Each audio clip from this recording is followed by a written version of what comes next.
Escuchas un podcast de Dixo. Escuchas Fuera de la Caja con Macario Esquetino.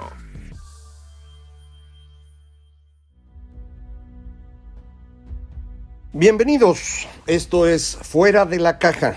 Yo soy Macario Esquetino, le agradezco mucho que me escuche. Esta es la emisión número 74 de este podcast y lo escuchará usted a partir de la semana del lunes 10 de febrero. Yo para entonces ya seré más viejito, el día 9 cumplo años, no creo que le preocupe a usted, pero me festejo yo solo, así que no pasa nada. Y esta semana, siendo emisión par, nos toca hablar de estos temas de largo aliento que hemos analizado de diversas maneras durante buena parte del año pasado, durante ya 74 emisiones, la mitad de ellas dedicadas al tema. Un par de veces tuvimos que invadir esta sección con los temas de coyuntura por cuestiones muy particulares, pero bueno, en al menos 30, tal vez 35 ocasiones hemos hablado alrededor de esta hipótesis que he ido construyendo en el tiempo acerca de cómo es que las sociedades humanas funcionan, alrededor de estos cuentos que nos permiten entender una realidad que de otra manera nos sería incomprensible y nos permiten vivir. Gracias a esto podemos estar junto con otros seres humanos, grandes cantidades de seres humanos, mucho más de lo que naturalmente podríamos administrar. Lo podemos hacer gracias a esta construcción de historias, de narrativas, de cuentos que nos ayudan, insisto, a comprender una realidad que de otra manera no nos es asequible. El problema es que la realidad y el cuento no son lo mismo y eventualmente empiezan a separarse, y cuando se separan sufrimos de este proceso que llamamos disonancia cognitiva, es decir, el modelo que tenemos de la realidad ya no se parece a la realidad, y entonces esto lo que hace es cambiar por completo nuestra actitud frente a la realidad. No es que nos demos cuenta y cambiemos nuestro modelo y empecemos a pensar de manera distinta, no, nos enojamos, nos ponemos nerviosos, nos angustiamos, la palabra que usted guste, pero en el fondo nos llenamos de emociones, porque la parte, vamos a llamarle así, racional, que requiere del modelo, no puede funcionar más. La hipótesis sobre la que he estado trabajando intenta explicar los distintos momentos en los que hemos sufrido de esta circunstancia en la cual el modelo y la realidad difieren mucho. A partir del 1500, estas diferencias ocurren esencialmente, me parece, por cambios en la tecnología de comunicación que va destruyendo la narrativa, la historia, el cuento sobre el que vivíamos, y cuando nos damos cuenta de ello, entramos en este mundo de emociones. Antes de 1500, es decir, durante toda la historia previa, estos fenómenos no ocurren esencialmente por cambios comunicacionales, me parece, sino sobre todo por amenazas externas, amenazas que en todos los casos que puedo ubicar tienen que ver con cambio climático.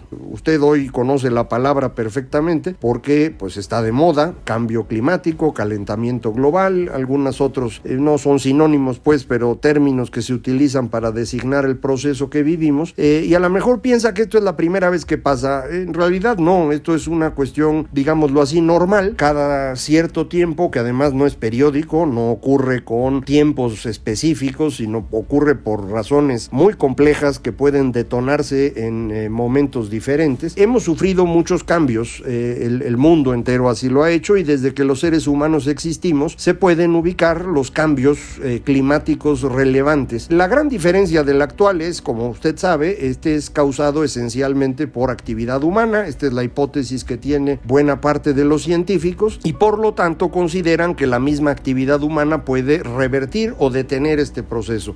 Yo no estoy totalmente convencido de todo esto último, pero indudablemente el cambio climático es un fenómeno que estamos viviendo hoy y que en otras épocas, cuando el ser humano no tenía tanta fuerza, tanto impacto sobre la naturaleza, no era culpa esencialmente nuestra, pero igual nos afectaba. Por ejemplo, en el 6200 antes de Cristo, empieza un proceso en el cual el Sahara se convierte en desierto. Usted a lo mejor recuerda el Sahara o lo ha visto en televisión o ha tenido incluso la oportunidad de viajar a Egipto o a algún lado de por allá. Es un desierto grandototote y uno piensa, pues siempre ha existido. Pues no, este desierto existe solamente en los últimos 8000 años y empezó a existir a partir del 6200 antes de Cristo. Y esto provocó una gran presión social alrededor de los cuerpos de agua, esencialmente en el caso del Sahara, alrededor del Nilo. Y a eso debemos la creación de Egipto.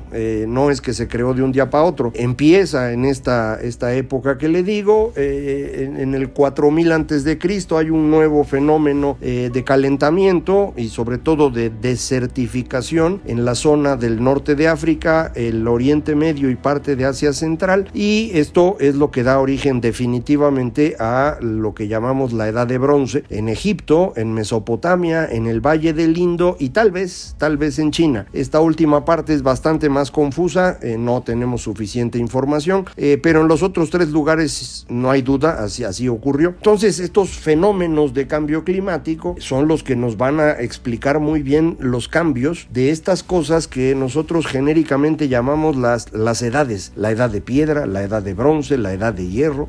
Más recientemente le llamaron antigüedad clásica, es decir, la edad de hierro literalmente nunca se acaba, nada más se transforma en antigüedad clásica, así es como lo usamos en los libros. Pero estos fenómenos, insisto, van asociados a este cambio climático. En todos los casos que yo he podido ubicar tienen que ver con calentamiento. Cuando el clima se enfría, la gente no se pone nerviosa, más bien pues trata de sobrevivir, se mueve, pero no genera estos fenómenos de violencia y de grandes emociones que son típicos del caso del calentamiento y también típicos de los fenómenos o de los momentos, a partir de 1500 que hemos analizado como los ciclos en los cuales nos vamos a esta disonancia cognitiva, al sistema 1, como le hemos llamado aquí, siguiendo a la idea de los psicólogos que explica muy bien Kahneman en su libro Pensar rápido, pensar despacio. Estamos hoy en un fenómeno similar. Creo que lo podemos asociar con la aparición de las redes sociales, que es una forma de comunicación muy, muy diferente a todo lo que habíamos conocido. Se parece a la conversación en tanto que es multidireccional, todos pueden participar, pero nos permite comunicarnos con cientos, miles, millones de seres humanos al mismo tiempo. Eso no lo habíamos hecho jamás. Al ser multidireccional y no unidireccional, esto puede tener que ver mucho con la posibilidad de construir democracias más a fondo, pero pues eso será cuando pensemos. Acuérdense que no estamos ahorita en eso, estamos en el momento de los sentimientos y de la angustia. Aun cuando las redes sociales me parece empiezan a ser claramente hegemónicas en términos de comunicación a partir del 2006, es la crisis económica de 2008-2011, 2008 en Estados Unidos, 2011 en Europa, lo que desata la sensación de que ya no entendemos nada. El modelo que habíamos construido a partir de 1968 para entender el mundo, un modelo que ahora se le llama neoliberalismo, dejó de funcionar. Y no dejó de funcionar porque no fuera bueno, si fuera bueno o le fallaran cositas, pocas o muchas. Dejó de funcionar porque dejamos de entender. Recuerde usted, el modelo nunca es la realidad, se aproxima a ella, pero si esta realidad se empieza a separar mucho, pues ya no nos sirve el modelo, nos angustiamos y lo tiramos a la basura. Y eso fue lo que ocurrió a partir del uso de redes. Trate usted de recordar, si es usted viejito como yo, la época previa del 68 al 2008. En esos años, la forma de comunicación más relevante, me parece, es una comunicación audiovisual centrada en la televisión. No es la única, está el cine, está la radio, todavía los periódicos eran importantes, pero me parece el punto clave es la televisión. Cualquiera de estas 4 cosas que mencioné, televisión, cine, radio, periódicos, son unidireccionales, es decir, hay una persona que habla y muchos que escuchan. Sea una persona que habla en televisión, los viejitos mexicanos recordarán a Jacobo Zabludovsky como la gran voz televisiva en México, prácticamente todos esos años que acabo de mencionar. En otras partes del mundo son otros los locutores relevantes, pero son prácticamente hablando una persona, que nada más es el que habla, sí, y detrás de él hay otros que escriben las notas y los redactores y obviamente los empresarios que cuidan sus intereses y los políticos que intentan influir. Sí, pero estamos hablando literalmente de un discurso que baja, se mueve de arriba a abajo y va de pocos a muchos. Y esto permite construir estructuras de pensamiento más, digamos, ordenadas, pero también verticales, si me permite la palabra, autoritarias. En consecuencia, durante estos 40 años, del 68 al 2008, vamos construyendo este sistema del neoliberalismo, el que más riqueza ha generado en la historia humana, el que más gente sacó de la pobreza también en toda la historia, el que más democracias produjo en el mundo, pero que tiene un discurso construido del centro hacia la periferia o las periferias, de un pequeño grupo a un montón de gente. Esto permite controlar el discurso, la narrativa, el pensamiento. No estoy diciendo que nos obligaran a pensar así, pero nos centraba mucho ese discurso porque era difícil conseguir otro. Ahí, por ejemplo, nos servían los periódicos. Usted ya no tenía que comprar un solo periódico como si había un solo Jacobo Zabludovsky. Podía comprar varios y con eso ir construyendo una forma distinta de pensar, pero todo eso estaba en los márgenes. El eje fundamental estaba ahí, en un discurso construido a través de estos medios. Y esto permitía discusiones nacionales, porque había un discurso nacional. En consecuencia, los temas que discutíamos eran nacionales y se construía la política alrededor de ello. Temas, por ejemplo, como salarios, como empleo, como pensiones, entendidas como un problema nacional que debía enfrentarse con distintas alternativas que presentaban los partidos políticos. No puedo usar el ejemplo de México porque buena parte de ese tiempo no había ni democracia, ni partidos, ni nada. Pero piense usted en Estados Unidos o Gran Bretaña, que en ese tiempo tiene una disputa entre dos visiones del mundo, demócratas y republicanos, o laboristas y conservadores, pero que discuten acerca de temas muy específicos que son todos de carácter nacional. Tienen una diferente perspectiva. Por ejemplo, en Gran Bretaña, al arranque de este periodo, 68, 70, 73, la gran oferta de los laboristas es enfrentar el desempleo. Cuando se hace evidente que el problema más importante que enfrentan los británicos a mediados de los 70 es la inflación, la oferta política de los laboristas se viene abajo. Y esto es lo que abre la posibilidad del triunfo de Margaret Thatcher a fines de esa década y que pues va a llevar a una forma de gobierno neoliberal. En Estados Unidos ocurre una cosa muy parecida, con la diferencia del líder, que es el señor Ronald Reagan, pero que ofrece una idea parecida a la de la señora Thatcher en Gran Bretaña. No son idénticos, tienen variantes, pero eso es. Y cuando esta idea impulsada por Estados Unidos y Gran Bretaña, sin menospreciar a Juan Pablo II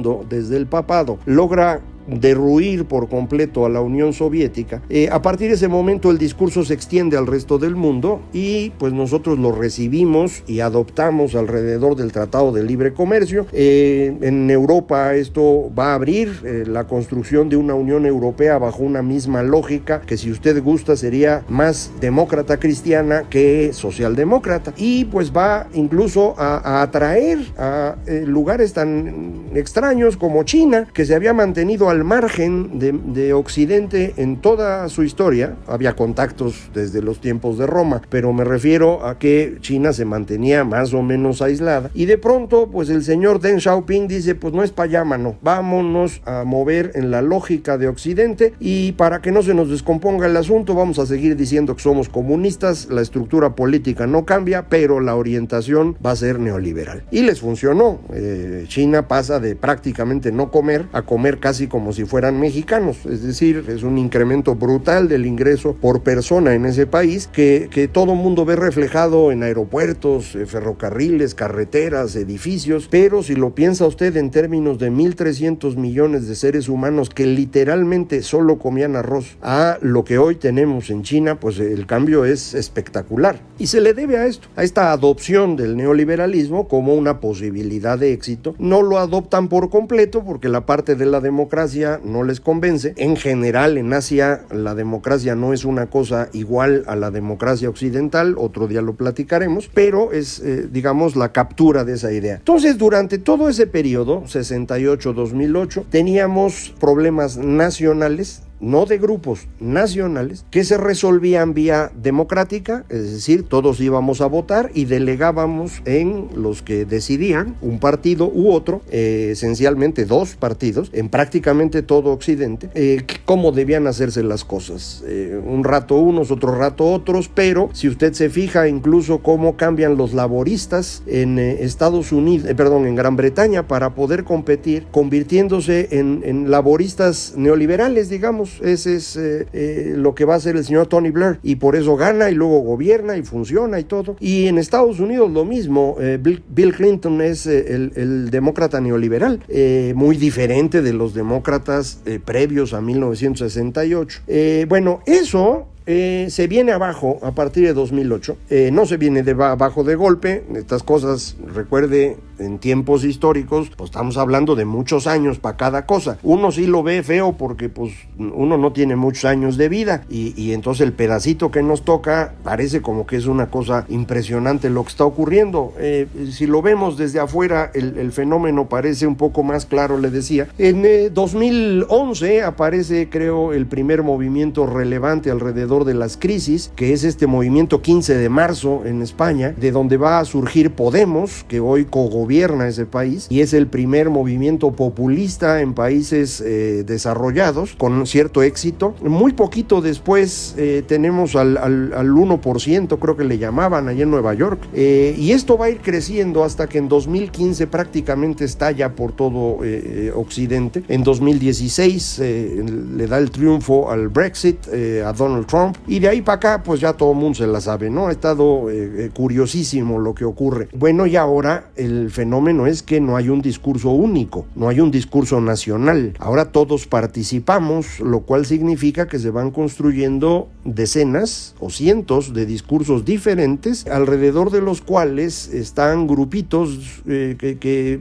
se identifican a sí mismos con alguna característica. Todo parece indicar hasta hoy que las características más relevantes son identitarias, es decir, color de piel, género, preferencia sexual, religión, etcétera, combinaciones de estas cosas que van definiendo estos grupillos, y cada uno de ellos tiene soluciones para el problema mundial que además definen de manera totalmente distinta. Esto pues da como resultado la incapacidad de un discurso público único y de una discusión pública ordenada. Entonces, aun cuando uno quisiera meter racionalidad a la discusión pública, no hay forma. Cada uno de los líderes políticos que quiere ganar una elección tiene que hablar a cada uno de estos grupos, que yo he llamado en otro momento islas. Y ir a visitar a una isla significa hablar el lenguaje de ellos, entender sus problemas y ofrecerles una solución, que en la isla de junto es totalmente diferente, que a lo mejor ni siquiera es un problema, lo que para los de la isla anterior sí lo era. Y cuando va usted a la tercera isla, pues el asunto es peor. Y hablarle a todas juntas es muy complicado, de manera que los políticos están tratando no de hablar a los problemas específicos, sino a las emociones, que son más fáciles de generalizar. Y la emoción, me parece determinante en este momento en el mundo, es el miedo, que es el origen del enojo y que es el origen también de la violencia, de la ira, de la preocupación, de la angustia. Y esto es lo que le está dando un gran mercado a demagogos en todas partes del mundo. Entonces, por ahí vamos. Yo creo que es muy importante entender que no podemos destruir esta circunstancia hoy con un discurso racional, y que cualquier discurso emocional en este momento va a tener que construirse alrededor del miedo, y eso no va a llevar a ningún lado bueno. Entonces es nomás para que no se me angustie y esté usted preocupando, oye, ¿y cómo convenzo a este grupo? No los va a convencer. Entonces tranquilo, platicamos la próxima ocasión acerca de cómo este fenómeno puede moverse en los próximos años y en qué momento estos discursos podrían empezar a ser más racionales y menos emocionales. Pero de momento esto ya se acabó, porque todo se acaba, lo bueno y lo malo, dice el Buda. Entonces le agradezco mucho que me haya escuchado. Recuerde, es fácil encontrarme, Macario MX, en Twitter, @Macario MX, correo electrónico macario@macario.mx y página electrónica www.macario.mx. Le agradezco mucho que me escuche. Esto fue Fuera de la Caja.